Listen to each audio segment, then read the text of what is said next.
lá, então nós vamos começar a estudar os grupos, né, ou as principais linhagens evolutivas de plantas. Então, o primeiro grupo que nós estudaremos é o grupo das briófitas. Então, se nós observarmos lá no cladograma, nós vamos ver que briófitas é o grupo mais basal, é o mais antigo conhecido, né, que ainda existe, de plantas.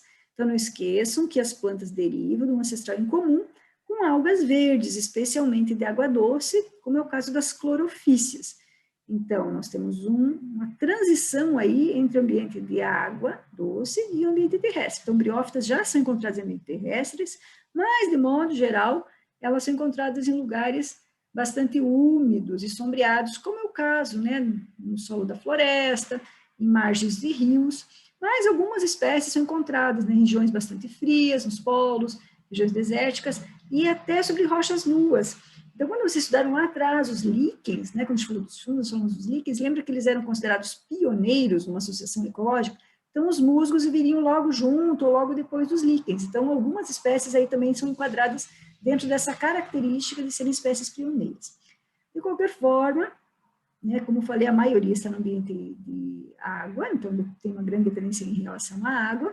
E uma característica bem importante de briófitas é que elas são plantas bastante pequenas, então elas têm pequeno porte, formam esses tapetinhos esverdeados, como nós percebemos aqui, mas elas não atingem grande porte.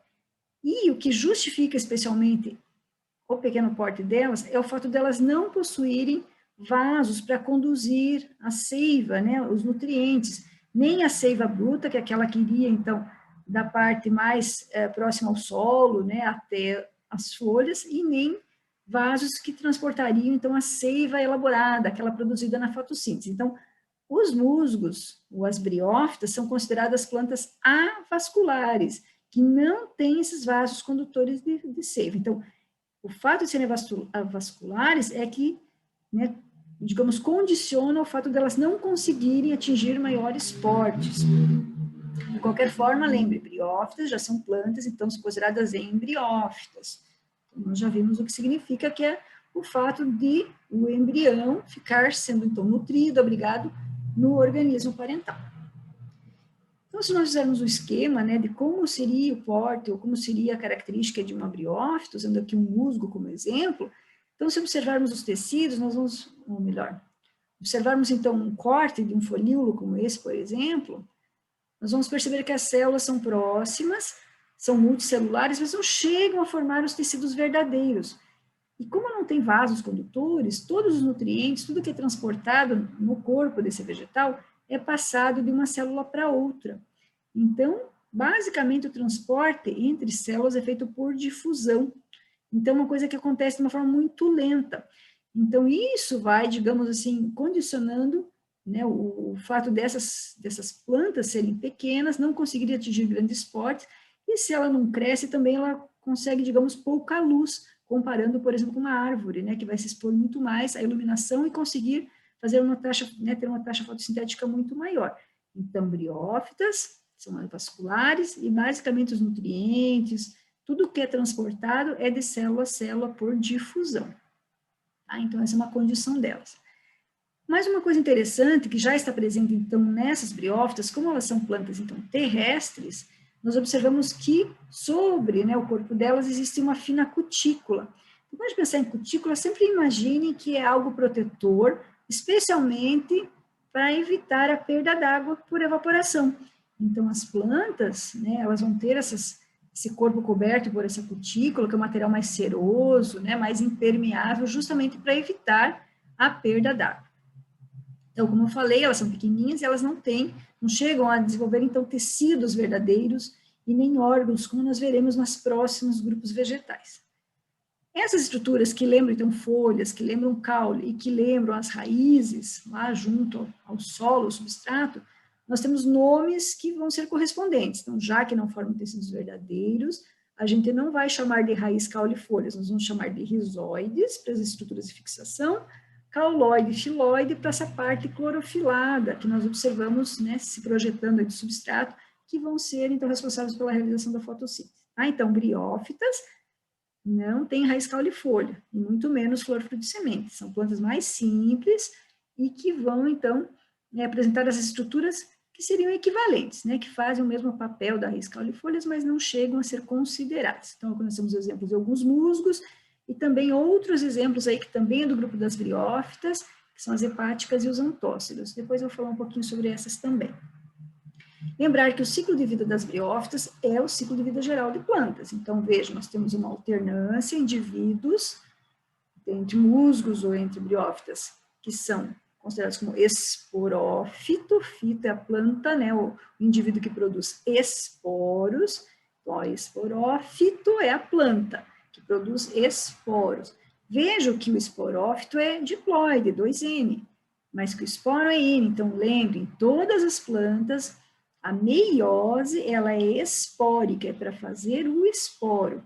E lembra, o esporo, ele não vai se juntar a outro esporo, ele vai se desenvolver, vai germinar, formar uma outra plantinha, ou outras plantinhas que nós vamos chamar de gametófito. Veja, o esporo é N, ele só germinou e formou uma planta que é N, continua sendo N. Esses gametófitos podem ser masculinos ou femininos, vão produzir os gametas, e esses gametas, que são N, como um gametófito, vão se unir, então, pela fecundação, e aí, finalmente, nós temos, então, a reconstituição do conjunto de cromossomos totais, formando, então, o zigoto 2N, que aí sim se desenvolve e forma novamente o esporófito. Então, esporófito é 2N, gametófito é N, tá? Depois, no finalzinho, eu deixo uma musiquinha para vocês lembrarem aqui do que significa isso, tá? Para memorizar. Então, vamos falar dessas duas porções. Então, quando você observa um musgo, por exemplo, essa porção, que é a parte que vai fazer, então, toda a parte de nutrição, fazer a fotossíntese, e que é visível, que é formada então, pelo rizóide, cauloide e filóide, é o gametófito, aqui nas briófitas, tá? Então, a planta visível, comum, que você encontra o tempo todo lá no ambiente, é o gametófito, lembre que ele é N. E de tempos em tempos, o que acontece? Sobre o gametófito, ou alguns indivíduos, que são N, aparece uma estrutura como essa aqui, ó. Parece que é uma hastezinha, que é o esporófito. Então, aqui já é outra geração que está se desenvolvendo sobre a geração anterior, que é o gametófito. Então, sobre o gametófito se desenvolve o esporófito. O esporófito, então, é aquele que vai produzir, como eu falei, os esporos, então, aqui os esporos, mas ele é menos desenvolvido e de curta duração. Então, não é o tempo todo que nós vamos observar o esporófito. Ele só vai se desenvolver, lembre, depois da união dos gametos, que vai acontecer nessa região aqui do gametófito. Tá? Então, quando se observa isso aqui em cima do gametófito, é porque é uma outra plantinha diferente, mas que é dependente do indivíduo anterior. Então, são duas gerações aqui juntas. Como é que eu sei, então, qual que é o musgo macho ou fêmea, o gametófito macho ou fêmea? Porque sobre o feminino é que se desenvolve o esporófito. Tá? Então, é aqui que ocorreu a fertilização, significa que esse aqui é a plantinha feminina, o gametófito feminino. Então, é aqui que aconteceu a formação do zigoto, se desenvolveu e formou o esporófito. Tá? Então, gametófito é o que você enxerga, é o indivíduo maior, que é independente, que é a fase duradoura das briófitas. Tá? Então, cada uma delas é que vai produzir, vai ter os tais gametângios que vão produzir os gametas. Então, aqui na botânica, nós chamamos, então, né, em vez de chamar de testículo, nós chamamos de anterídeo, que vai produzir os anterozoides, que são os gametas masculinos. E no caso dos femininos, em vez de chamar de ovário e óvulo, nós chamamos de arquegônio, que produz, então, a oosfera, que é o gameta feminino. Então, aqui uma imagem mais real, estou mostrando o musgo, a parte do gametófito e a parte do esporófito, que é totalmente dependente do gametófito, não existe sozinho, né? Então, ele não se desprende. Depois que ele cumpre o papel dele de produzir os esporos, ele seca e fica só o gametófito que é visível. Então, vamos memorizar aqui o ciclo de vida da briófita. Lembre que é o padrão geral, é igual a todas as outras plantas. Só vamos entender que, nesse caso, a plantinha que a gente vê de forma, né, o tempo todo ali na natureza, é o gametófito. Então, vamos começar aqui com o gametófito feminino, onde, né, está se desenvolvendo, aqui se desenvolveu o esporófito. Lembra que o esporófito, ele é 2N. Então, o esporófito 2N, se eu observar um detalhe dessa região da cápsula, veja que está hastezinha a cápsula. Se eu olhar, então, dentro dessa cápsula, é que estarão sendo produzidos, então, o quê? Os esporos. Como é que vai ocorrer a formação dos esporos? Por meiose. Então, a meiose está acontecendo em células dentro dessa cápsula. E os esporos que resultam, se vem da meiose, são todos N cromossomos, são haploides.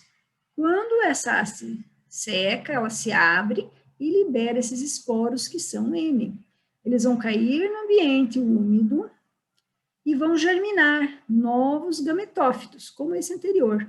Só que nesse caso, nós temos tanto gametófitos masculinos quanto gametófitos femininos. Os dois são N. Então, veja que o esporo, ele não vai se juntar a outro esporo, ele vai germinar. Por isso que nós temos duas fases, uma que é o gametófito e uma que é o esporófito. Então, nesse caso, os gametófitos que vão ser responsáveis pela produção dos gametas. Então, veja aqui, ó, o masculino, nessa regiãozinha que ele fez uma ampliação aqui, esquemática, temos o anterídeo. Esse anterídeo, ele vai ser responsável pela produção, então, dos gametas masculinos, então ele é o gametângio, é a região produtora, como se falei, equivalente como se fosse um testículo nos animais, produz esses esporos. Veja que esses esporos são flagelados. Então, como é que ele vai sair aqui da parte masculina e chegar até a plantinha, que é o gametófito feminino, se ele tem flagelos? Então, ele vai ter que chegar nadando. Tá? Então, ele é flagelado, ele vai chegar nadando. Então, tem que ter muita umidade cobrindo, então, essas plantinhas, esses gametófitos, para que o gameta masculino consiga chegar até a parte feminina do gametófito feminino. Então, se eu olhar um detalhe aqui dessa região, onde os anterozoides estão chegando, nós vamos perceber que esses anterozoides, então, que são os gametas masculinos, vão adentrar a estrutura que é o arquegônio, que seria equivalente à região aí do, como se fosse o ovário e útero femininos, né? E ali dentro vai estar o gameta feminino, que é a oosfera. Então, veja que ele vai fertilizar essa oosfera por fecundação e segue, então, divisões mitóticas, porque agora, havendo a fecundação, já tem indivíduo que é 2N cromossomos, o embriãozinho que é 2N. Por mitoses, ele vai se desenvolver e formar novamente aqui, então, o esporófito, tá? Então, olha só, isso aqui é um detalhe que vai depois se desenvolver e formar novamente esse esporófito. Tranquilo? Por isso que ele alterna entre fases gametofíticas e esporofíticas. Tá? Então, o termo que nós já falamos lá atrás, então, o termo criptógamas, ele pode ser entendido dessa forma. Então, você não vê exatamente essas estruturas, elas existem, mas elas são microscópicas, elas são visíveis apenas, né, ao microscópio, a um corte, né, histológico, para a gente observar, então, esses detalhes. Por isso que eles chamam essas plantas, assim como algas, como as pteridófitas, de criptógamas. E nesse caso interessante, que veja que você tem plantinhas separadas, ó, você tem uma masculina e uma feminina, ou várias masculinas e várias femininas, elas estão em indivíduos diferentes. Então, nós dizemos que esses organismos são dioicos, em que os sexos são separados, não está no mesmo indivíduo. Tá? Então, nós temos o gametófito masculino, que só tem, então, o anterídeo, que vai produzir os enterozoides, e os femininos, que só tem, então, o arquegônio para produzir a oosfera. Então, aqui está o detalhe dessa região, onde estaria, então, a oosfera, que depois, depois de fertilizado, forma o zigoto, e forma, então, o esporófito. Então, muito importante lembrar, as briófitas dependem da água para que ocorra a fecundação. Lembra que nós falamos que o indivíduo, que os gametas masculinos, os anterozoides, eles são flagelados, então eles precisam ir nadando da parte, então, masculina até a parte feminina. Então, lembrem disso, anterozoides são flagelados, nadam. Nesse caso, que é importante que tenha, né, os respingos de chuva, né, do batimento aqui das correntes, né, de água, para ajudar a fazer, então, esse transporte aqui. Tá? Diferente, então, dos esporos, porque os esporos Veja, eles não são flagelados e eles podem ser carregados, então, para longas distâncias pelo vento, tá? Então, o esporo sai daqui. Os gametas, o masculino vai chegar até essa porção aqui. Então, são os gametas que são flagelados. Os esporos não são flagelados. E para fechar o grupo aí das briófitas, lembrar que além dos musgos, que são os mais comuns, que a gente observa mais facilmente aí na natureza, nós temos também outros grupos aqui, que são as hepáticas e os antóceros.